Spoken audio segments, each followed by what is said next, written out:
But I want to now move to this speech overnight in the US by Britain's Home Secretary Suella Braverman. I mean, this was an extraordinary speech on every level in and around the issue of multiculturalism, where she said it's dead. She said multiculturalism has failed.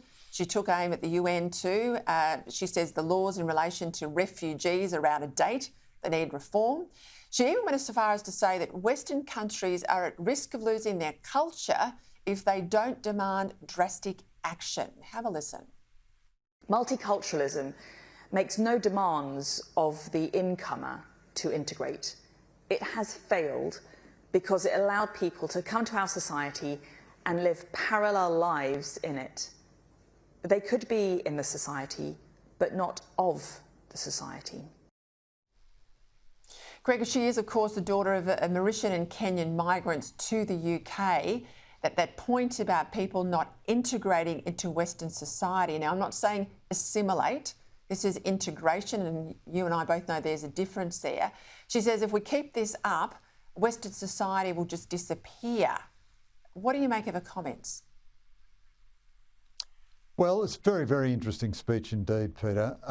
Multiculturalism as a word has largely fallen into disuse in Australia. Oddly enough, partly I think because of the obsession with Indigenous issues, which has kind of been good for migrants because the ideological left has sort of left them alone. Whereas 20 or 30 years ago, all the identity politics projections of the left were foisted on our innocent migrants. I think, look, there's a lot of substance in what she says, but I think it's a mischaracterisation of most immigrants to Western societies. So the highest income, most successful group in the United States today are Indians.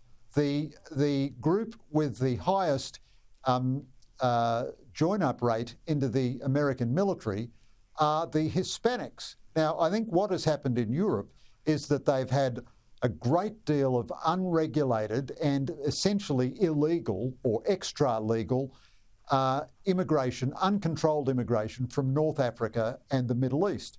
Now, I think that cohort of immigrants is extremely challenging for Europe. There's a brilliant book, The French Intifada, which just describes the absolute hatred of France that so much of the North African and Middle East Muslim cohort has who live in France. And so I think she's slightly wrong to sketch that her critique in terms of most immigrants into the West, but she is absolutely right. And here I think the fault is with the West, not with the immigrants. The loss of self-confidence and belief and fidelity to Western ideals. I mean, the reason I've written in favour of the no vote in the Voice referendum is because I believe that there should be no hierarchy of descent, that race shouldn't play any role in our civic life. Now, the fact that Western elites can't even bring themselves together on a simple proposition like that, which everyone would have agreed with 20 years ago, is a sign of our loss of self-confidence. But I think it's our fault more than the fault of the immigrants, really.